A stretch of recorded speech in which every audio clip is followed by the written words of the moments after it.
for joining us here on the podcast. So first things first, we want to take it back a little bit and hear a little bit about your background and how you even got into mortgage lending. Yeah, so in 2005, I was working at a golf course. There was a guy who actually owned a mortgage company, and he questioned why I wanted to work in golf. And I kind of said, I think you could probably get me a better job.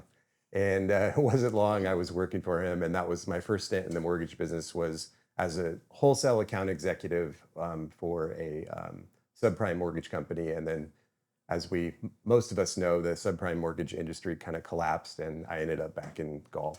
Back in golf. Are you Fresno born and raised or I where? grew up in Tulare County, proud of being from Dinuba, California. Okay, Yeah. awesome. Did you go to school here or? I didn't. I was an athlete when I was younger, so I played a little bit of sports at College of Sequoias Mhm. in Visalia, and then I ended up playing some baseball in Colorado at a school called Metropolitan State College of Denver. Okay, so you went out of town at some point in your life. Yeah, a few times. I've lived in a couple different places. I've lived in Southern California for a little bit, and then I've also lived in Colorado for school, and then had a real short stint in the state of Georgia for about six Oh months when I wow. worked in the golf business. Okay. Pulls you back to the valley. Family, really. I just kind of moved back to the valley when my dad was turning 50 years old, and I just thought it was always a great place to be from, and I obviously had a lot of family here, a lot of friends here, and that's just kind of what made it. I love that. Speaking of family, we know that home buying is such a big part of why, or family is such a big part in why people want to buy homes. What drew you into helping people with such a big life and financial decision? Yeah, honestly, at the time when I started, um, the process, I didn't realize how big of a moment it was. I didn't realize how big of an investment it was. It was just something that I was like, I went to school. I have a degree. I'm looking for a job. This seems Mm-hmm. intriguing. And then, so it wasn't at first that I got into it and was like, yeah, the reason why I'm doing this is to help people. I think that kind of came secondary, and but I mean that's what's kept me in the business since I starting in 2025 Right. or 2005. That's what kind of got me back into the business, and just being able to you know have that be a thing now is something that that's what makes me excited about going to work Hmm. every day, and to continue to be excited about going to work every day. That's awesome.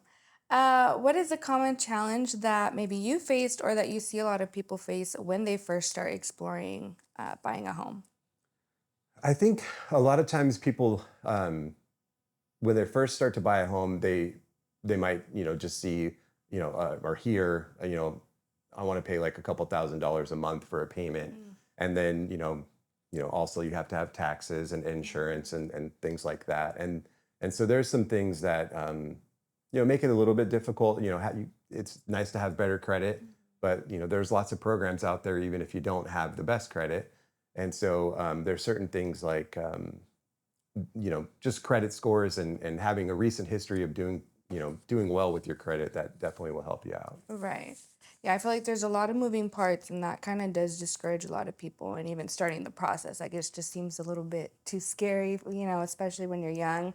Um, but yeah, a lot of challenges because there's just like a lot of moving parts. I feel that for sure. Right. So let's start simple. So renting versus buying, let's break it down a bit. What are the biggest advantages of renting? So, I mean, of renting, a lot of times, you might not be, nailed down to exactly where you're headed, or where where know exactly where you're going. And rent is, sometimes just a good spot to, you know, pay for a place to sleep. Right.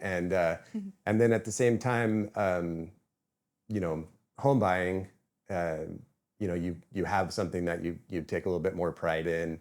As a renter, you might have a bad landlord, or somebody banging on upstairs above you, or something like that, Mhm.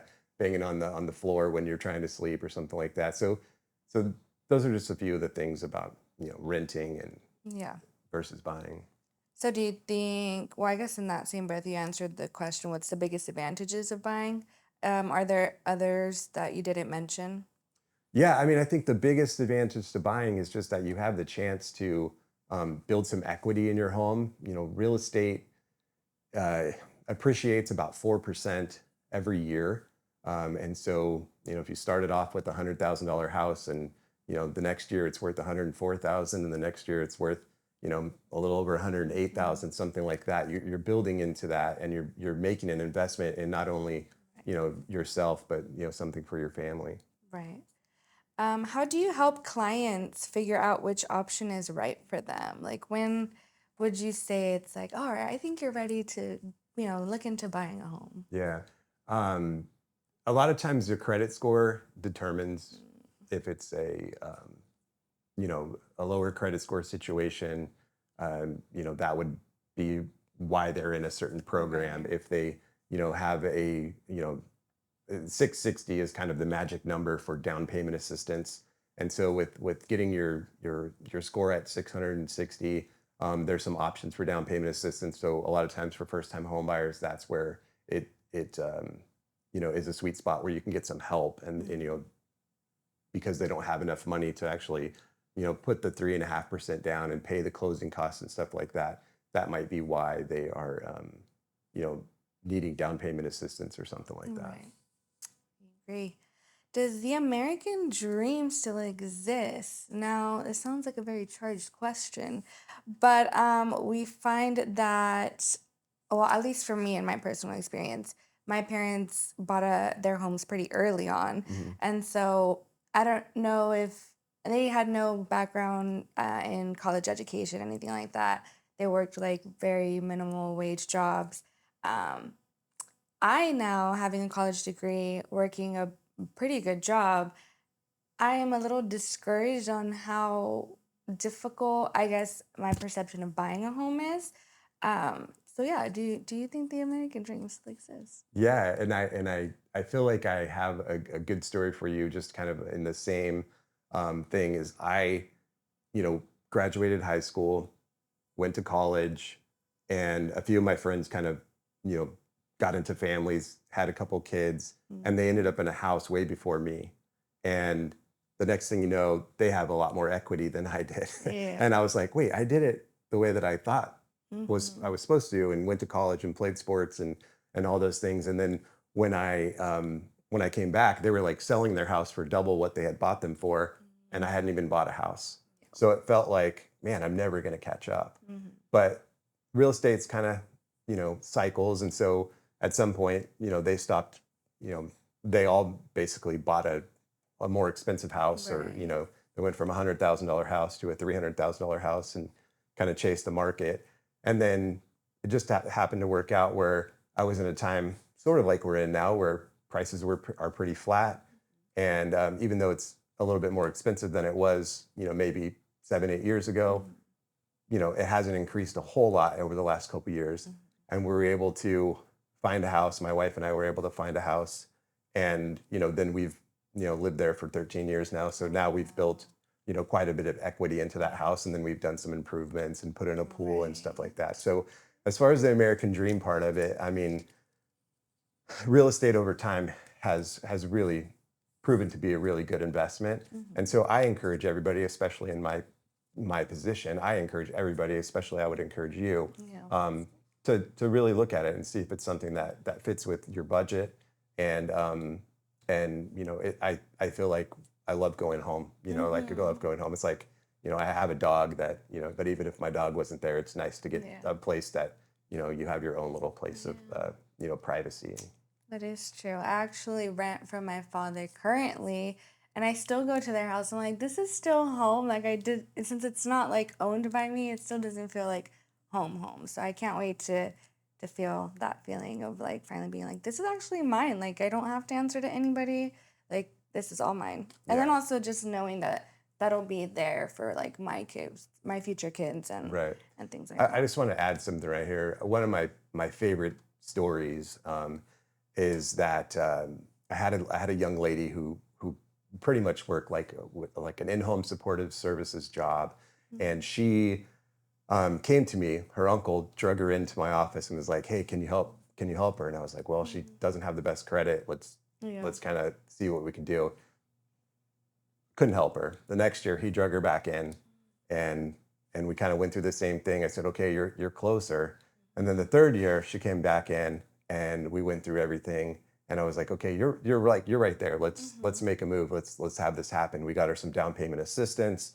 She ended up buying a house. I want to say it was in 2021. Mhm. And just recently, something came up, and I looked it up, and she had like $100,000 worth of equity that she Oh had my built in a very short amount of time. goodness. So it was really cool to see someone who just, was willing to Yeah. kind of put Put in the in the work. work. And her uncle was Yeah. dragging her in, but at the same time, she was Mhm. putting in the work herself, and she saw, the path to home Yeah. ownership. And then when she finally got there, and then now, even if she had to sell her house tomorrow, she's walking away with, Right. $100,000. And what was like her biggest challenge? Was it like just She rebuilding was a that single credit? mom. So she Oh, was a okay. single mom. So she felt like she was spending a lot and, Mm, living with family and stuff like that. I don't think she had a whole lot of help from her, family. the children's father. And so, but she was trying to give them, the best. And so that was her challenge, was just trying to save up a little bit of money. And it wasn't a whole lot of money. I mean, with down payment assistance, there's certain situations that you can get in for almost nothing. And I think Mm. for her case, like she needed to come up with like $5,000 or something like Oh, that. dang. And she was able to do that, and she was able to keep her job, steady, and showing that she had, a consistent income, and Mhm. then therefore she made it happen. That's awesome. Oh, such a beautiful story. So there is hope for me. That's a lot of hope.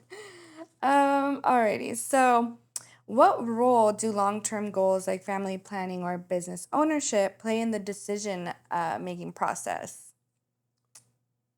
So, does it make sense for me to buy because I have a family or rent because I have a family? Yeah, I don't know if there's an exact answer to, should you rent or should you buy if you have a family. I just think, when you do have a family, you are looking for a little bit more protection, and you're looking for, something of your own. And I kind of do feel that that's why when people call us, it Hmm. happens very often. You find out their backstory is like, yeah, we're having a baby. We've been married for a couple years. We're having a baby. Don't really want them to be, in the apartment Right. life. Plus, as a young family, you have a baby, it's also, crying all the time, and you could be interrupting your neighbors or something like that. But yeah, so again, we get a lot of calls for, those are the calls that we get are, Hmm. hey, our family's gotten bigger. We need to find a bigger place. Our family's gotten smaller. We want to get a smaller place. Right. And Also, just like, hey, I'm tired of renting. I don't want to, pay my landlord's rent Hmm. anymore. I would like to own something for myself. Yeah. There's this misconception that renting is essentially throwing away money. How do you feel about that?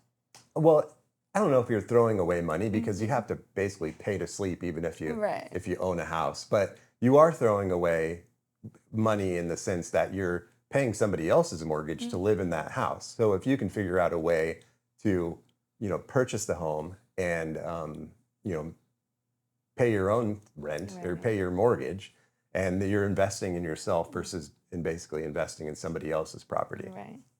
Nice. So for a business, now does it make sense to buy a building or rent a building? Yeah, I think it's the same thing. You guys have a beautiful building here. Does it make sense to buy the whole building? It really just depends on the economics of, is it something that, it's going to work with for you forever, or Right. not. And so I would say it's very similar. If your business is growing, you Hmm. might, be looking into, you know, buying a better Yeah. building or something like that. Or, a commercial rent is not cheap. And Right. so sometimes it's just, economically makes more sense when you can buy versus rent. Yeah, that makes sense. So I guess it's all subject to like in what situation you're in, especially with your business. Like, are you guys growing? Are you not? Same thing with the family. Is the family growing or not? Right. No, exactly. That's awesome. So we're moving on to segment three, practical advice for listeners. So, for young professionals and entrepreneurs, what's the first step they should take when thinking about buying? Yeah, I mean, I think when thinking about buying a home, just reach out to a professional, sit down with them, learn the basics. Learn how much it's going to cost. You know, if you're self-employed, you kind of have to work with your tax professional to make sure that you are showing enough income for the property that you're wanting to purchase. Those are just a few of the things. But what am I missing? What else is on there? Sorry. No, what's this first step? So, pretty much, Yeah, and the other thing is too is just your recent credit history mhm, is a really big deal. So yeah. if you missed your payment last month on a credit card or something like that, you're probably looking at, you know, a big ding to your score. So unless you had Mm, perfect credit, and then now all of a sudden you're looking at, a recent late or something like mhm. that, now you're looking at not being able to get down payment assistance Oh, or wow. different programs, or maybe just the affordability part too, Mhm, right? So if your credit score is in the low 600s versus having something in the 750s, mhm, it could be $100 to $200 difference in your payment. mhm, Most of our loans are 30-year fixed mortgages. So, mhm. it not like everybody, goes through and has a 30-year loan, but I mean, over time, you can see, Yeah. 360 payments of $100 more than what it should be because you missed a payment a couple months ago on a credit Right. card.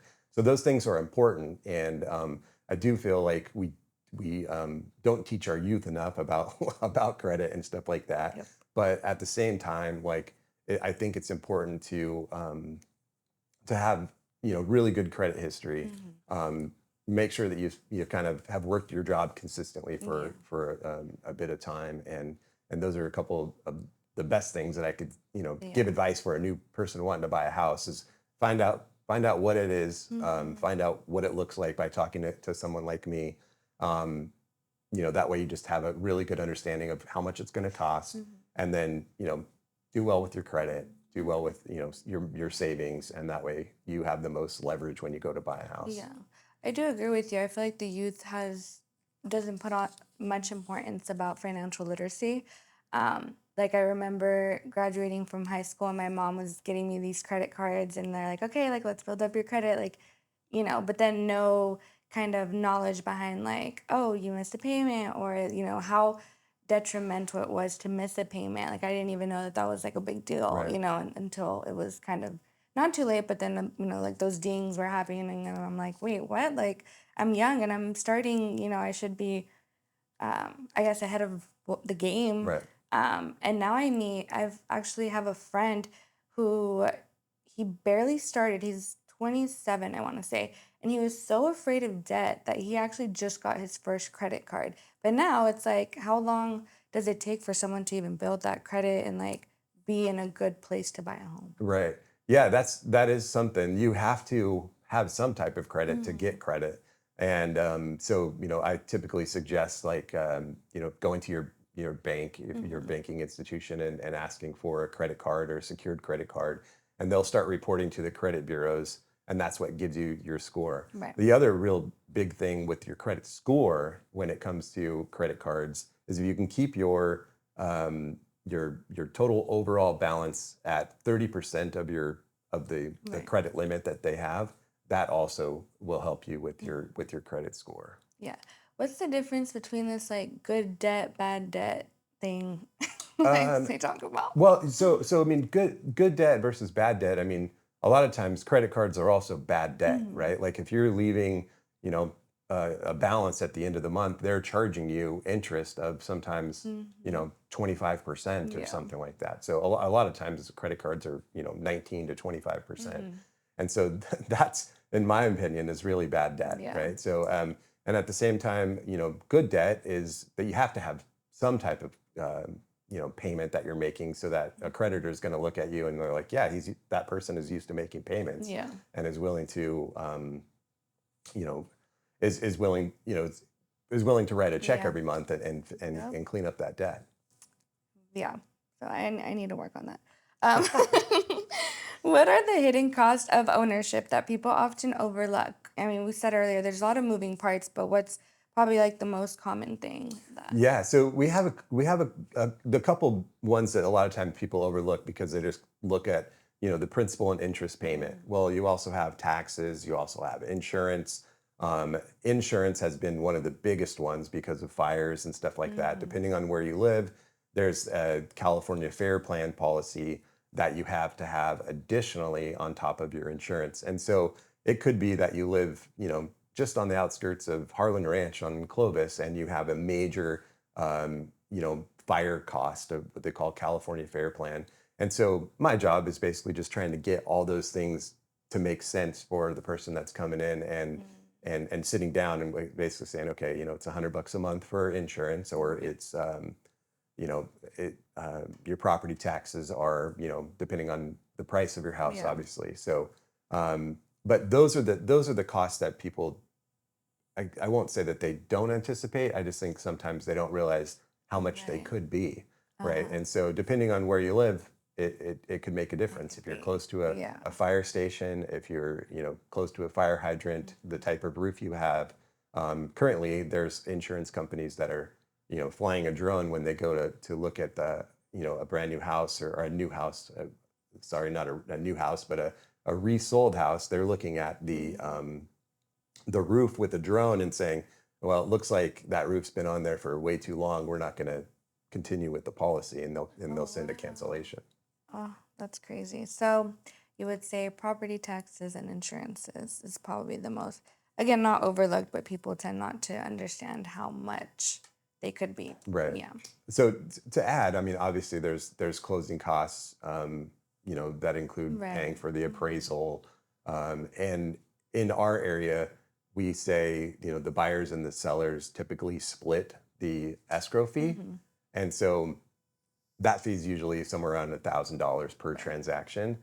So they split that, but a lot of times you'll have a new person come in. They're like, "Oh, I thought all the fees are going to be split," Mhm. and that's not necessarily the case. The sellers have their own fees that they're paying through escrow, and the buyers have their own fees that they're paying through escrow. Okay. That makes a lot of sense. On the flip side, what should renters know to wait, sorry. Time out. Are we asking this question or no? What is On it? the flip side, what should renters know to protect themselves and still build wealth? Do you want to go into investing or I mean, Is that a good? You think that's a good question? you can ask it. Let's try okay? Okay. You're the expert. I just don't know what I would say after that. I'd be like, all right. 2025. We can All right. cut. See where it goes. Yeah. Okay. So on the flip side, what should renters know to protect themselves and still build wealth?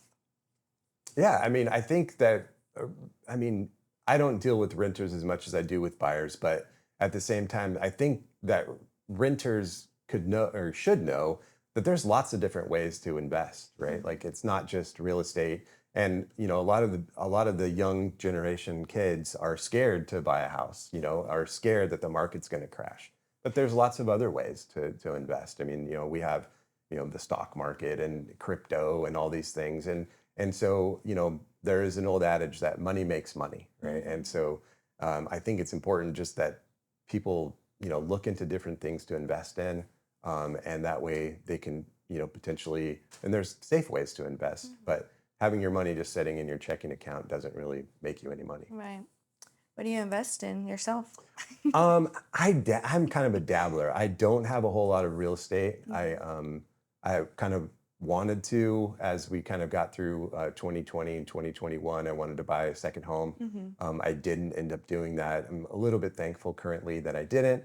Okay. But yeah, I'll mess around and dabble in a little bit of Mhm. crypto or something like that. And Okay. it's not big dollars or Right. anything, but I just find it fun. Yeah. And yeah, those are kind of the rest of it is really just time investment with my family, right? So, Oh, and that's awesome. obviously personal investment, trying to go to the gym a little bit and Okay. stay in shape. I mean, those are the things that I think are also, Yeah. overlooked as, are they investments or not? Right. That I definitely Right. think they are. Yeah.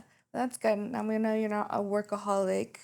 Who takes care of Caleb? Like, what do you like to do on, when you need to unwind, I I guess? love golf, but who takes care of me? My wife, for sure. But I love golf. Golf is my like sanctuary. I love being outside. Mhm. I love, coaching baseball for my sons and stuff like that has been a lot of fun over the last couple of years. But those are kind of the biggest things that I like to do. I spend a lot of time playing golf.